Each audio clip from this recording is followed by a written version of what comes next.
Halo teman-teman, perkenalkan nama saya Dunur Alvin dengan NIM A11 2022 14043. Saya akan mempresentasikan hasil kerja dari kelompok kami yang berjudul Analisis Performa Deteksi Sampah Laut Real Time dengan YOLO 11 Small pada dataset publik.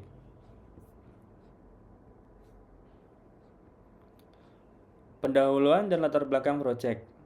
Sampah plastik di laut menjadi ancaman serius bagi ekosistem perairan karena merusak habitat, membahayakan biota seperti tertelan atau terjerat, dan berdampak pada rantai makanan. Pemantauan manual sulit dilakukan secara kontinu, sehingga dibutuhkan secara otomatis yang efisien.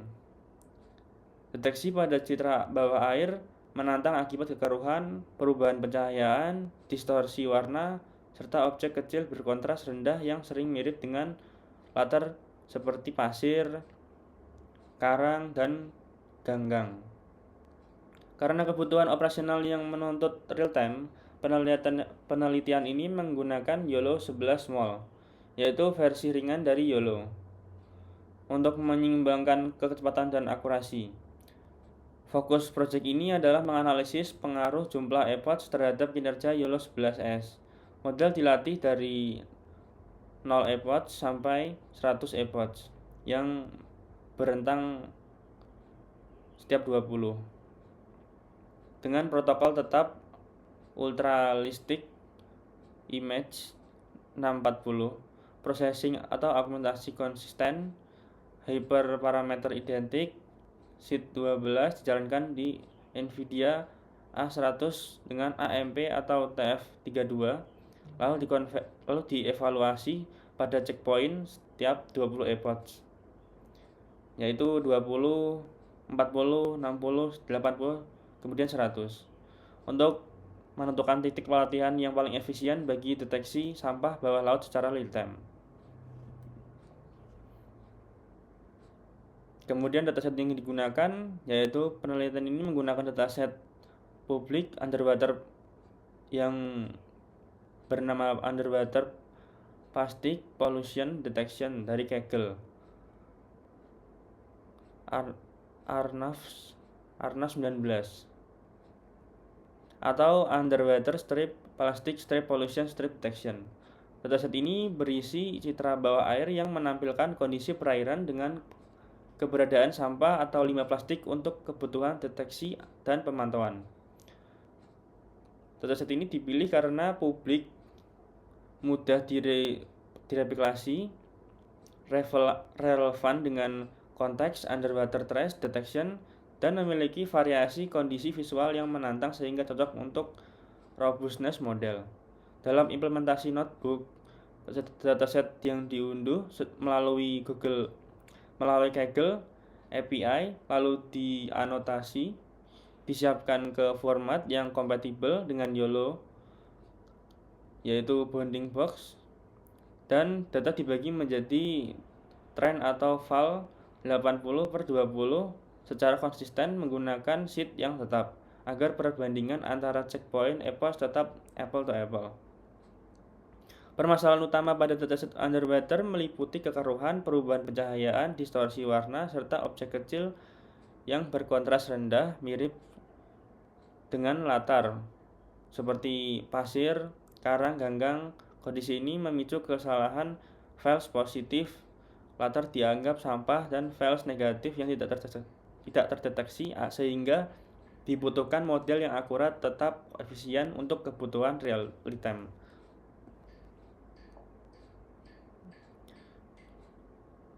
Berikut adalah contoh gambar dari kumpulan dataset yang kami dapatkan pada Kaggle. Memiliki karakteristik 4123 cerita air bawah laut, kemudian 15 kelas objek, resolusi campuran yaitu diproses ke 640 kali 640. Kemudian tantangan dataset yaitu objek kecil, tekstur mirip lingkungan, noise, dan pencahayaan buruk. Pembagiannya yaitu 80 train dan 20% val. Tahapan processing dan augmentasi data. Pada tahap persiapan data, seluruh citra dan anotasi disusun ke dalam format YOLO, yaitu bounding box ditambah label kelas, agar dapat diproses secara framework ultralistik secara konsisten. Dataset kemudian dibagi menjadi trend atau vol, yaitu masing-masing 80 dan 20. Menggunakan set tetap untuk menjaga reprodusibilitas dan memastikan perbandingan antar epoch dilakukan pada data yang valid. Tentunya sama. Sebelum pelatihan citra diproses dengan penyesuaian ukuran input, yaitu image 640, dan penataan cahaya misalnya letterbox, agar rasio aspek tetap terjaga serta kompatibel dengan input model. Tahap ini penting untuk menstabilkan pelatihan pencegahan distorsi yang dapat memengaruhi bounding box, untuk meningkatkan kemampuan generalisasi pada kondisi bawah air yang beragam. Diterapkan augmentasi yang konsisten selama pelatihan, seperti transformasi geometris, flip atau scale, serta menyesuaikan warna atau brightness sesuai konfigurasi ultralistik. Augmentasi ini bertujuan membuat model lebih robust terhadap kekeruhan perubahan cahaya dan variasi ukuran objek yang umum terjadi pada citra bawah air. Selanjutnya, metode baseline. Pada penelitian ini, metode baseline didefinisikan sebagai model YOLO 11 small, yaitu dievaluasi pada checkpoint epoch 20. Pemilihan epoch 20 mempresentasikan performa awal model mencapai konvergensi penuh, sehingga dapat menjadi pembanding yang adil untuk meningkatkan kinerja akibat penambahan durasi pelatihan. Secara arsitektur, YOLO 11 small merupakan one-stage detektor yang melakukan klasifikasi objek dan lokalisasi bounding box dalam satu proses inferensi. Sehingga sesuai untuk kebutuhan deteksi real time, pelatihan baseline menggunakan protokol yang sama dengan eksperimen lainnya, yaitu ukuran input 640, processing dan augmentasi konsisten, hyperparameter identik, serta sheet tetap. Sehingga perbedaan performa antar checkpoint dapat dikaitkan terutama pada faktor jumlah epoch.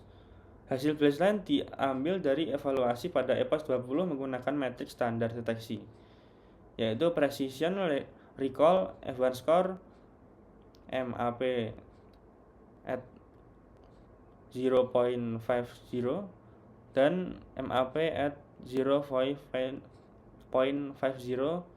sampai 0.95. Nilai baseline ini menjadi titik awal untuk dibandingkan dengan checkpoint berikutnya, yaitu epoch 40, 60, 80, dan 100, guna menentukan titik pelatihan yang paling optimal untuk penerapan real time. Metode usulan pada project ini adalah YOLO 11 small yang dievaluasi pada checkpoint epoch 80, karena dari hasil eksperimen model pada epoch ini menunjukkan keseimbangan terbaik antara ketepatan deteksi dan cakupan temuan objek yang penting untuk kebutuhan real time. Berbeda dari baseline, metode usulan tidak mengubah arsitektur, melainkan mengoptimalkan durasi pelatihan jumlah epoch dengan protokol yang dibuat tetap. Secara arsitektur, model yang digunakan tetap YOLO 11 small, sehingga alur inference tetap cepat. Perbedaan utama dibanding baseline adalah epoch lebih panjang, yaitu baseline 20 dan dibandingkan menjadi usulan epoch 80. Seluruh konfigurasi lain sama, seperti input 640, processing, augmentasi, konsisten, hyperparameter identik, dan sheet tetap. Dengan demikian, peningkatan performa dapat dikaitkan langsung dengan pengaruh jumlah epoch. Hasil metode usulan dilaporkan menggunakan metrik precision recall F1C score, MAP at 0.50, dan MAP at 0.50 sampai 0.95. Pembanding untuk melihat apakah pelatihan tambahan masih memberikan manfaat atau mengalami diminishing returns. Perbandingan hasil baseline dan usulan. Untuk menjaga perbandingan adil dan seluruh eksperimen menggunakan dataset dan split validasi yang sama, ukuran input 640, preprocessing dan augmentasi yang konsisten, serta hyperparameter yang identik. Dengan demikian, variabel yang dibedakan hanya jumlah epochs berdasarkan durasi pelatihan. Lalu performa dievaluasi pada checkpoint 20, 40, 60, 80, dan 100 epochs menggunakan metrik precision recall F1 dan MAP. Performa meningkat bertahap hingga epoch 80, dapat dilihat pada gambar tabel di bawah, yaitu epoch 80 precision 692, recall 516, F1 591, MAP at 0.50 583, MAP at 0.50 sampai 0.95 375. Dapat dilihat di sini bahwa dari epoch 20 menuju 40 menuju 60 menuju 80 kemudian 100 mengalami peningkatan yang cukup stabil. Baseline epoch 20 menghasilkan, ya tadi seperti saya sudah katakan, precision 0.692, R 0.516,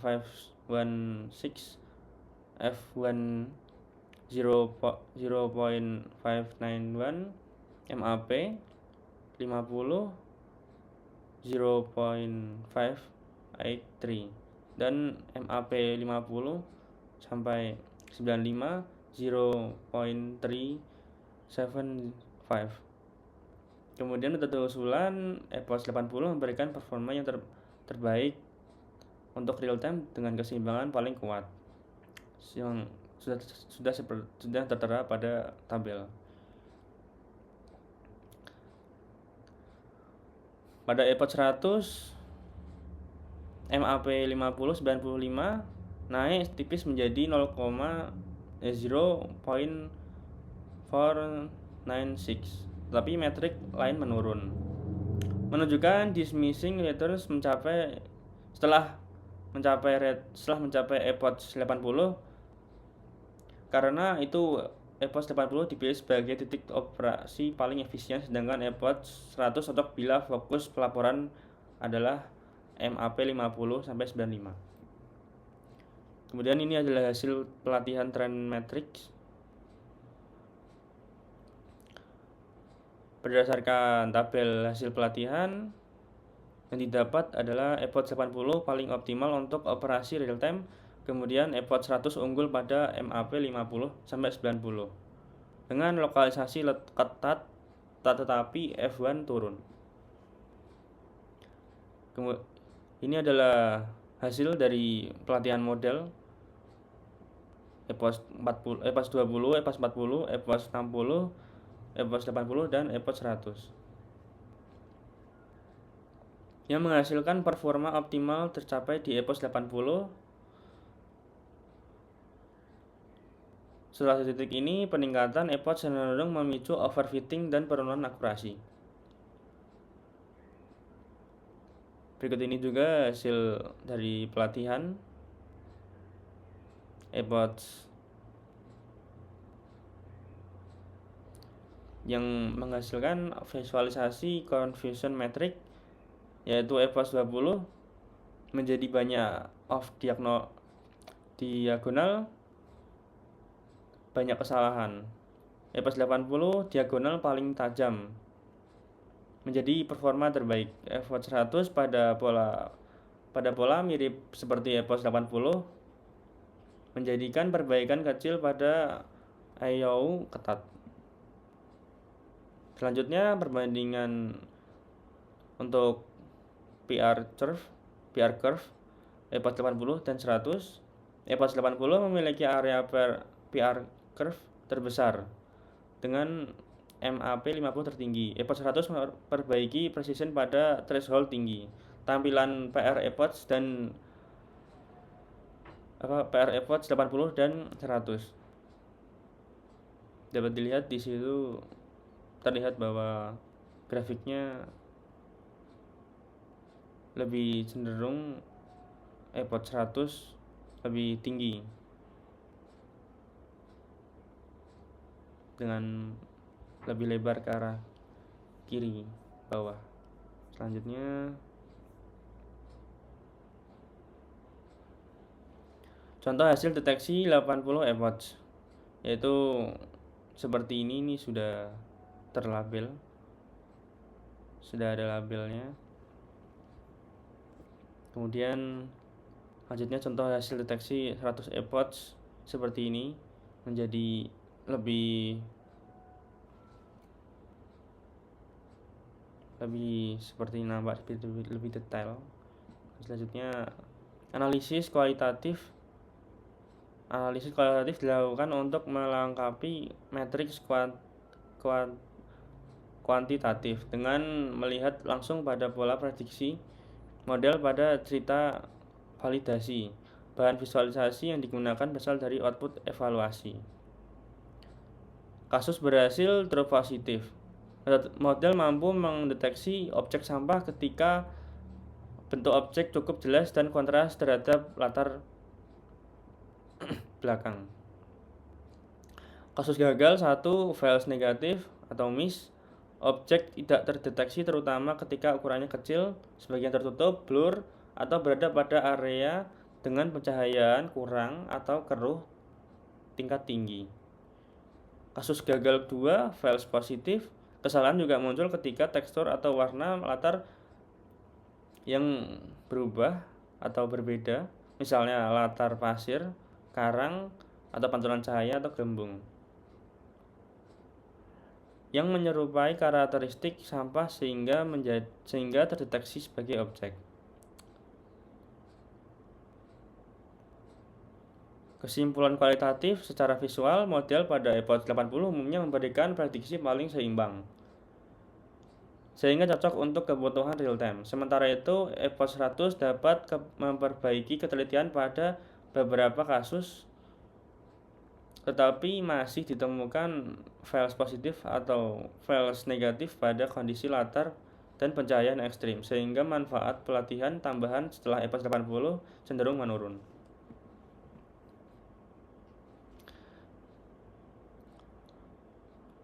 Berikut adalah alasan mengapa EPOS 80 optimal, yaitu titik keseimbangan antara overfitting dan undertraining, recall tinggi, precision tinggi, F1 dengan skor tertinggi menjadi model paling stabil. Yang kedua, mengapa EPOS 100 tidak lebih baik, yaitu karena model mulai overfitting, recall turun menjadi lebih banyak objek kecil terlewat, tetapi akurasi MAP 50 sampai 85 naik menjadi lokalisasi lebih presisi. Kesimpulannya yaitu YOLO 11 efektif untuk YOLO 11 small efektif untuk deteksi sampah real time bawah air real time. Performa naik signifikan dari EPOS 20 hingga 80. EPOS 80 beberapa terbaik, EPOS 100 terbaik untuk lokalisasi ketat. Kemudian pemilihan EPOS tergantung pada kebutuhan sistem. Jika ingin real time stabil, EPOS 80. Jika lebih mengutamakan laporan presisi tinggi, EPOS 100.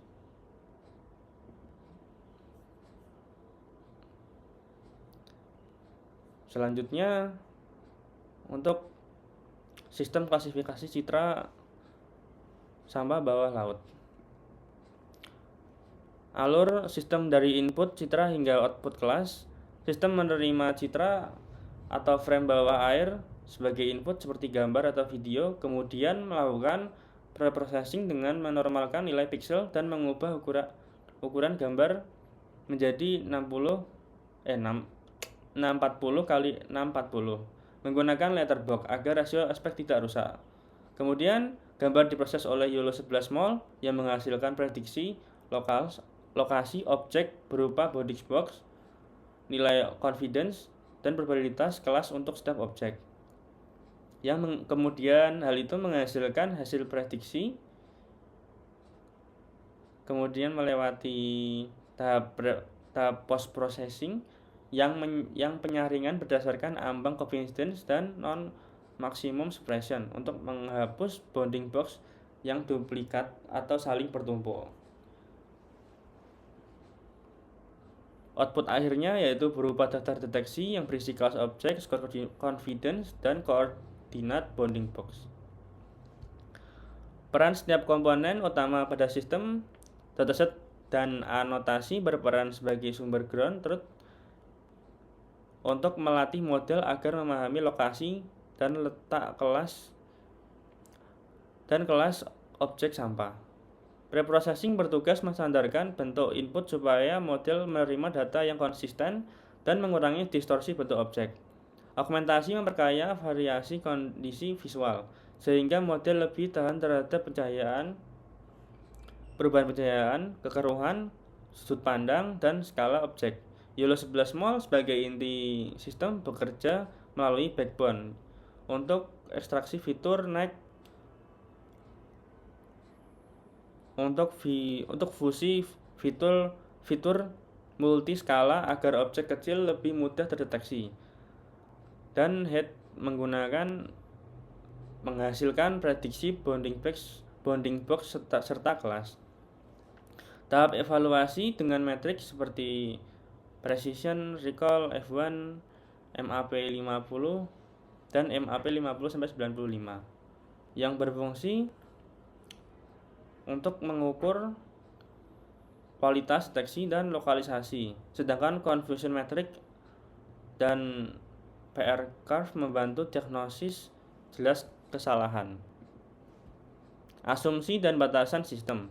Sistem ini berasumsi bahwa data yang dipakai saat penerapan masih sejenis dengan data latih, yaitu misalnya sama-sama citra bawah air dengan karakter, pencahayaan, dan jenis objek sampah yang relatif mirip. Batasan utamanya adalah kondisi bawah air yang ekstrim seperti kekeruhan tinggi, glare, kontras rendah, dan objek kecil yang dapat meningkatkan false positif atau false negatif. Selain itu, keseimbangan jumlah sampel antar kelas dapat membuat kelas minor lebih sulit dipelajari dan performanya lebih tidak stabil, terutama pada recall. Bagian implementasi sistem paling dipahami secara teknis.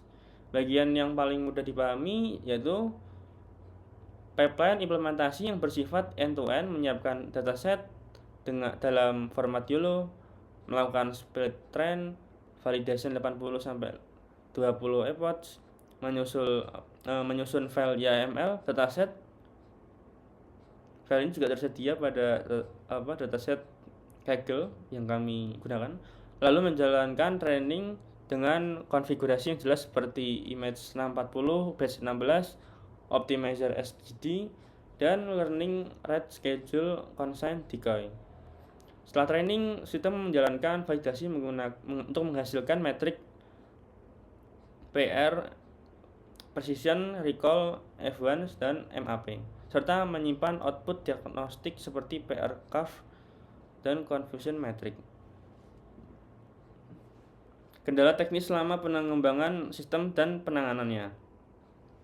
Kendala utama yang muncul pada karakter citra bawah air yang noisy, yaitu contohnya kekeruhan, pantulan cahaya, latar belakang yang bertekstur, hingga model kadang menghasilkan false positif pada latar atau false negatif pada objek kecil dan kontras yang rendah.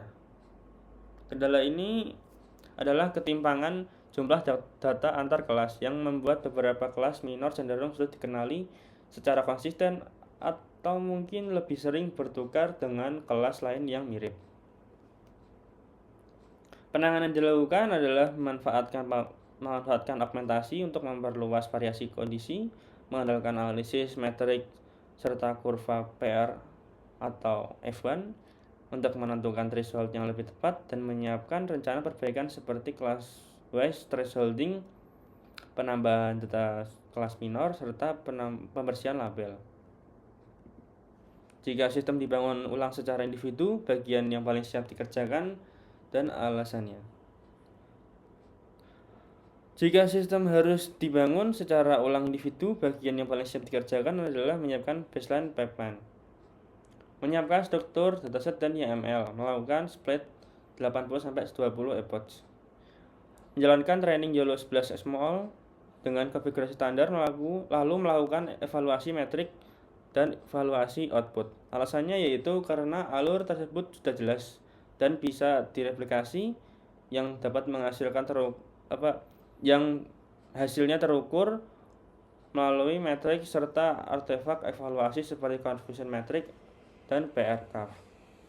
Strategi pengujian yang kami gunakan adalah hold of validation dengan pembagian 80 data untuk training dan 20 untuk validation agar generalisasi bisa diukur secara objektif.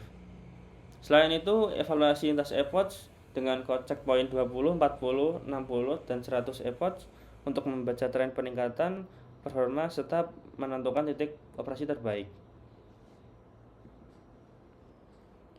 Perbedaan performa pada data training, validation, dan data baru. Pada data training, performa biasanya terus meningkat karena model belajar menurunkan loss pada data yang sudah pernah dilihat. Pada data validation, performa meningkat pada titik optimal, lalu cenderung stagnan atau menurun jika model overfit. Dalam eksperimen, checkpoint epoch 80 memberikan keseimbangan terbaik pada metrik operasional. Sedangkan pada epoch 100, MAP 50-95 naik sangat kecil, namun precision recall F1 dan MAP 50 cenderung turun. Pada dataset baru yang benar-benar di luar distribusi latih, performa umumnya turun karena domain shift seperti perbandingan kamera, kondisi air pencahayaan, atau latar belakang. Identifikasi overfit, underfit, atau generalisasi sistem. Underfit cenderung lebih terlihat pada epoch rendah ketika model belum mempelajari fitur yang cukup, sehingga metrik masih rendah. Generalisasi terbaik biasanya muncul pada epoch menengah, ketika metrik validation stabil dan seimbang. Yang kasus ini terjadi pada epoch 80. Indikasi overfit ringan atau diminishing return terlihat ketika training disampaikan pada epoch 100, namun peningkatan yang diperoleh hanya sedikit pada matriks lokalisasi ketat, sementara matriks operasi seperti F1, recall, atau MAP 50 menurun. Jenis kesalahan klasifikasi yang paling sering terjadi yaitu false positif,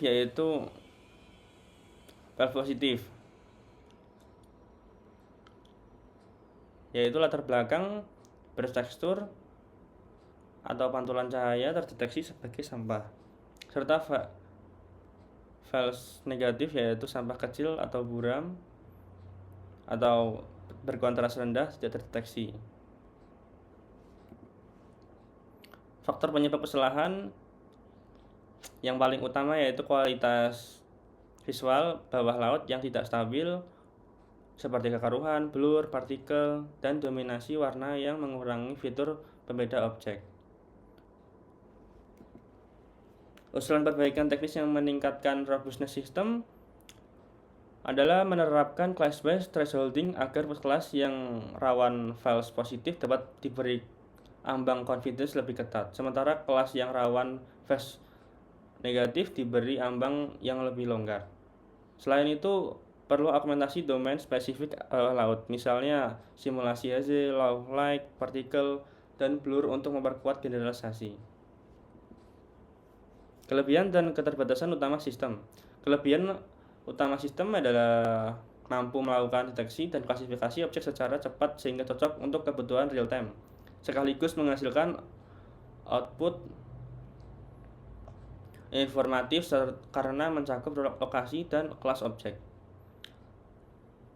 Eksperimen lintas epoch membantu menentukan checkpoint yang paling seimbang untuk penggunaan operasional. Keterbatasan adalah seperti sensitivitas terhadap kondisi visual bawah air dan potensi penurunan performa saat domain shift, serta tantangan class imbalance yang membuat sebagian kelas lebih sulit dipraktisi konsisten. Risiko paling kritis jika sistem digunakan di dunia nyata yaitu false negatif karena sampah tidak terdeteksi, membuat sistem pemantauan gagal menangkap kondisi sebenarnya yang dapat memicu keputusan operasional yang keliru. Pembelajaran teknis terpenting yang diperoleh dari proyek ini adalah bahwa memilih model terbaik tidak cukup hanya melihat satu metrik, karena peningkatan kecil pada metrik lokalisasi ketat bisa disertai penurunan pada metrik operasional seperti F1 atau recall. Karena itu pemilihan checkpoint harus disesuaikan dengan tujuan penggunaan. Misalnya retime membutuhkan threat of position recall yang seimbang. Selain itu, analisis diagnostik seperti confusion metric dan PR atau F1 curve sangat membantu memahami kesalahan dan menentukan perbaikan yang tepat pada domain bawah air.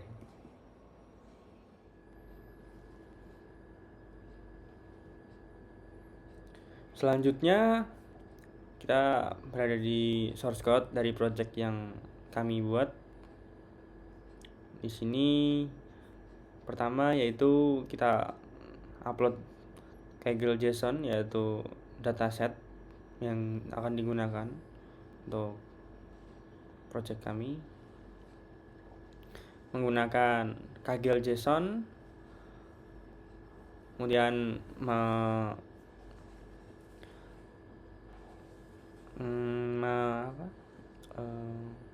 menyebutkan atau melampirkan dataset dari Kaggle seperti ini.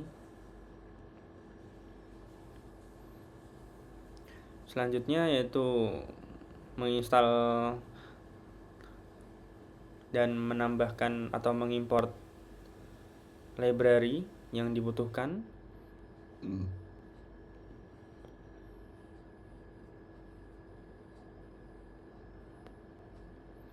Di sini ada install Ultralytic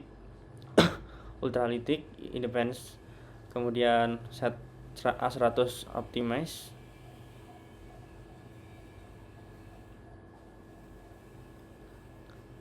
Selanjutnya sel 2, di sini ada pengaturan konfigurasi utama sebelum project dijalankan, yaitu mendefinisikan parameter dataset ID seperti image, batch, epoch 100, save period, eval epoch, dan seterusnya yang dibutuhkan pada project kami.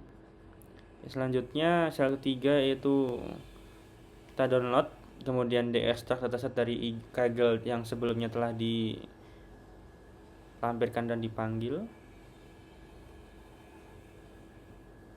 Sel 4 kita melakukan normalisasi menggunakan atau ke dalam YOLO format dan membangun atau membuat struktur dataset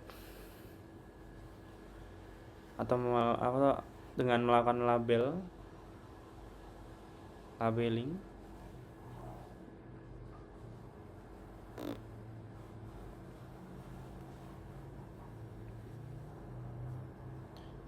Dengan ini di sini ada hasilnya copy image YOLO ready 100% dan copy label 100%. Dan selanjutnya sel 5 itu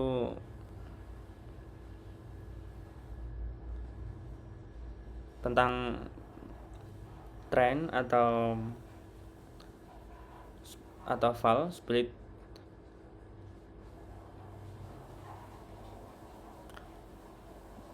Di sini membuat sebuah rumus dan bagian code yang berisi tentang uji coba atau pembagian untuk dataset yang akan dilatih. Kemudian membuat ultralistik dataset YAML. Seperti ini membuat split 80/20. Kemudian selanjutnya sel 6. Di sini pelatihan YOLO 11 mol dengan EPOD 100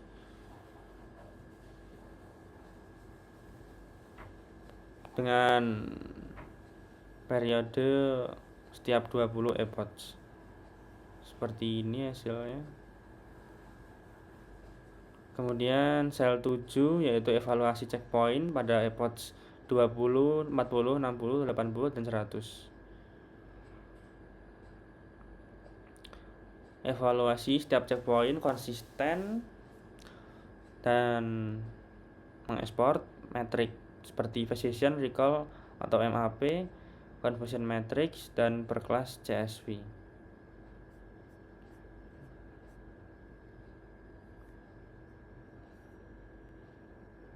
Seperti ini prosesnya setelah dirun.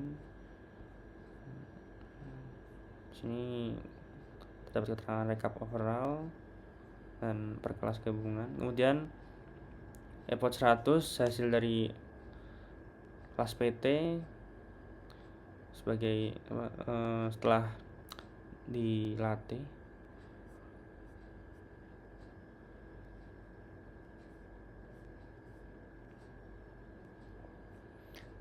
Menghasilkan tabel yang berisi precision, recall, F1, dan akurasi.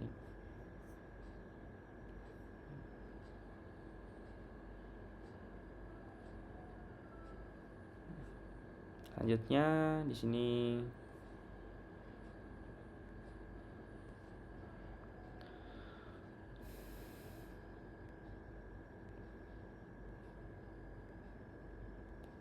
ini untuk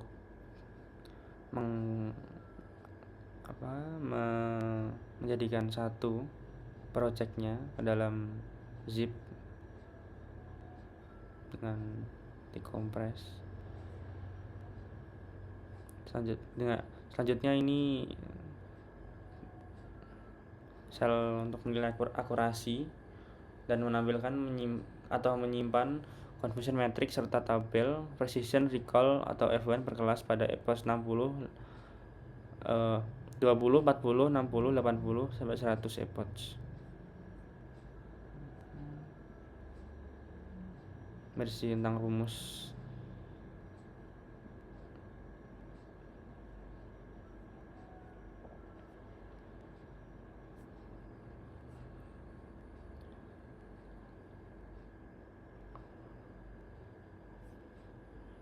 Di sini juga terdapat rumus untuk mengambil metrik overall dari ultralistik. Kemudian ada juga rumus untuk hitung TPFN FPFN. Terus positif, false positif, false negatif dari kelas per kelas dari GT atau versi TXT.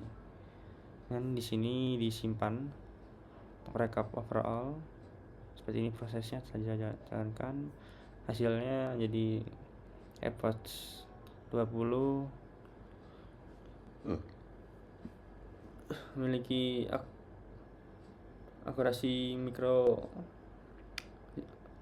0.5, 0,01, kemudian EO 0.5, 0,0009, precision overallnya 0,55, recall overallnya 0,51, kemudian MAP-nya MAP 50-nya 0,38, kemudian MAP 50 sampai 99-nya 0,326.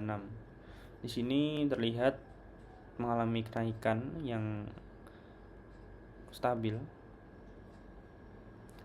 Dan sel 15 ini tentang menampilkan dari visual komparasi atau perbandingan dari epoch 20, 80, dan 100. Hasilnya seperti ini diagram confusion metric epoch 20 dan diagram confusion metric epoch 40, kemudian diagram confusion metric epoch 60, 80.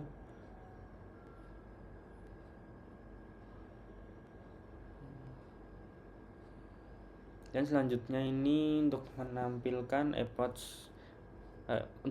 diagram confusion metric untuk epoch 100 seperti ini.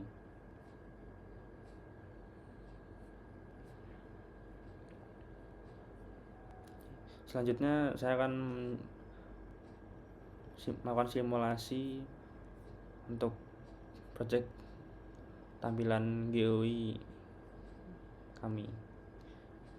Di sini pertama load wake, bisa saya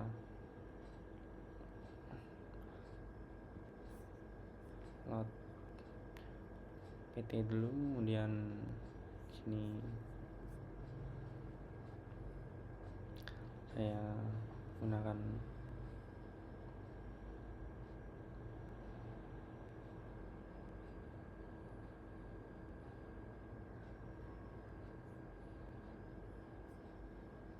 salah satu dari gambar atau foto dari dataset yang kami gunakan.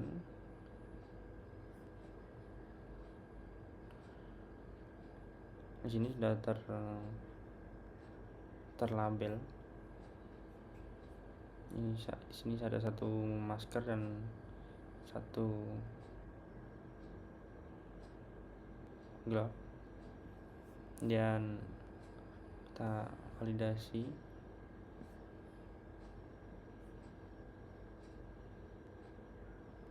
Ini membutuhkan waktu yang cukup lama. Di sini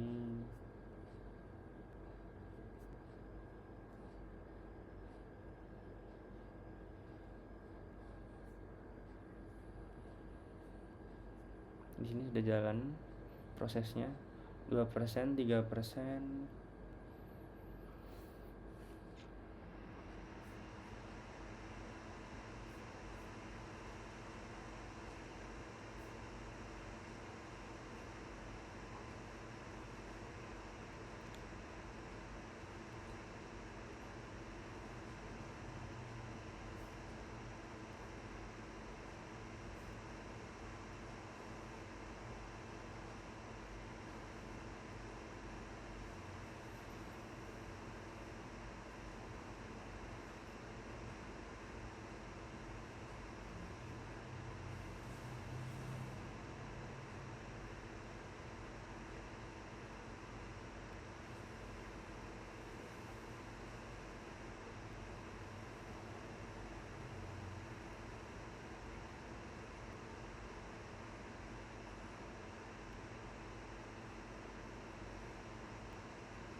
Di sini sudah 1/3 prosesnya dijalankan.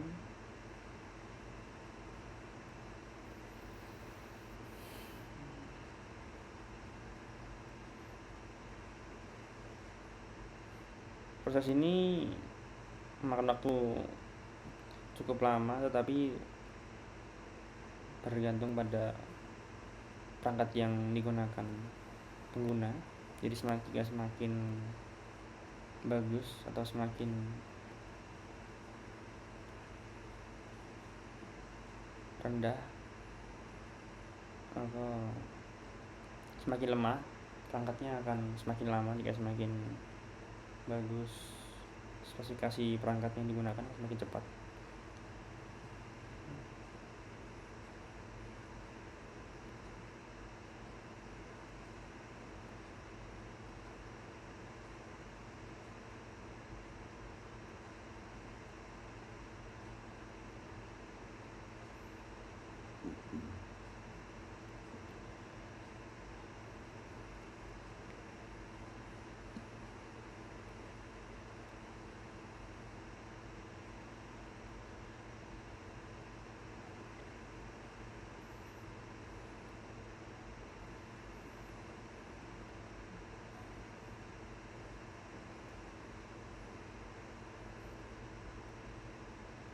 Di sini sudah 2/3 proses yang dijalankan.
Oke, di sini prosesnya sudah selesai, sudah muncul validasinya, yaitu MAP 50-nya 0,9097, precisionnya 0,8455, recallnya 0,8805, F1-nya 0,8627.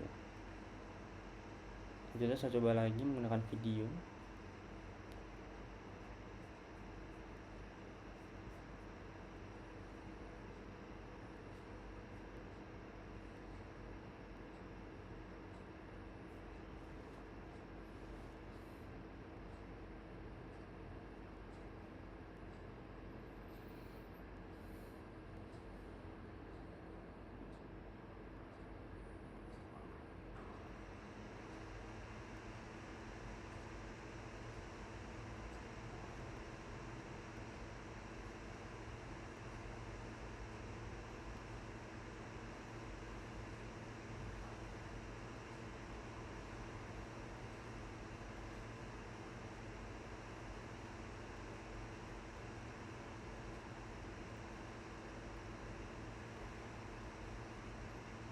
Di sini sudah dapat kita lihat ya, bisa melakukan identifikasi dengan labeling secara otomatis.